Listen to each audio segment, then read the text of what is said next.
warahmatullahi wabarakatuh. Perkenalkan, saya Titania Sulkan Sapira dari kelas Manajemen 23A dengan NPM 234110055. Di sini saya akan membahas mengenai perekonomian terbuka.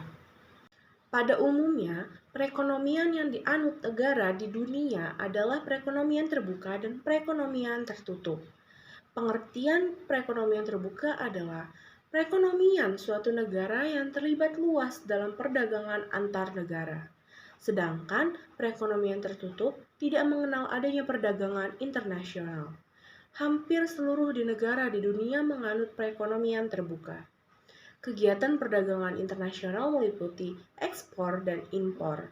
Terdapat 4 faktor yang menjadi pendorong kepada semua negara di dunia untuk melakukan perdagangan luar negeri, yaitu yang pertama, memperoleh barang yang tidak dapat dihasilkan di dalam negeri. Alasan berbagai negara melakukan perdagangan satu sama lain adalah karena setiap negara tidak menghasilkan semua barang yang dibutuhkannya.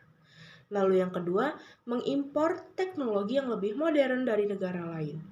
Perdagangan luar negeri memungkinkan suatu negara untuk mempelajari teknik produksi yang lebih modern dan cara-cara memimpin perusahaannya yang lebih modern.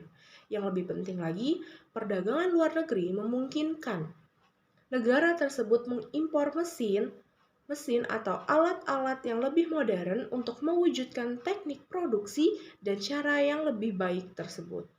Lalu yang ketiga, memperluas pasar produk-produk dalam negeri.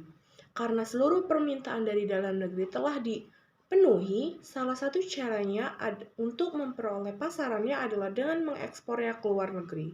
Dan yang terakhir, memperoleh keuntungan dari spesiasi.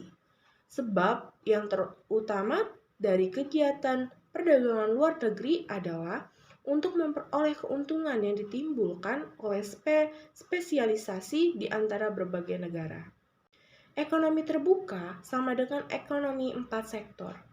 Ekonomi terbuka juga disebut dengan ekonomi 4 sektor, yaitu ekonomi yang dibagi menjadi 4 sektor, yaitu sektor rumah tangga atau household sector yang terdiri dari sekelompok individu yang dianggap homogen dan identik. Sektor perusahaan yang terdiri dari sekelompok perusahaan yang memproduksi barang dan layanan. Sektor pemerintah yang memiliki kewenangan politik untuk mengatur kegiatan masyarakat dan perusahaan. Sektor asing, yaitu sektor ekonomi dunia di mana ekonomi melakukan transaksi ekspor-impor. Kelebihan sistem ekonomi terbuka.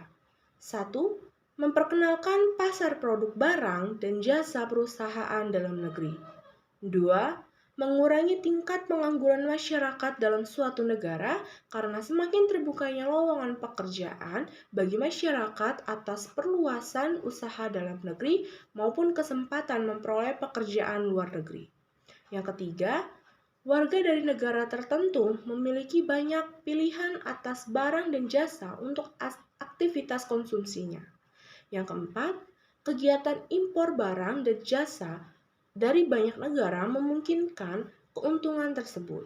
Yang kelima, warga negara memiliki kesempatan untuk menyimpan uangnya sebagai tabungan ataupun investasi di luar negeri.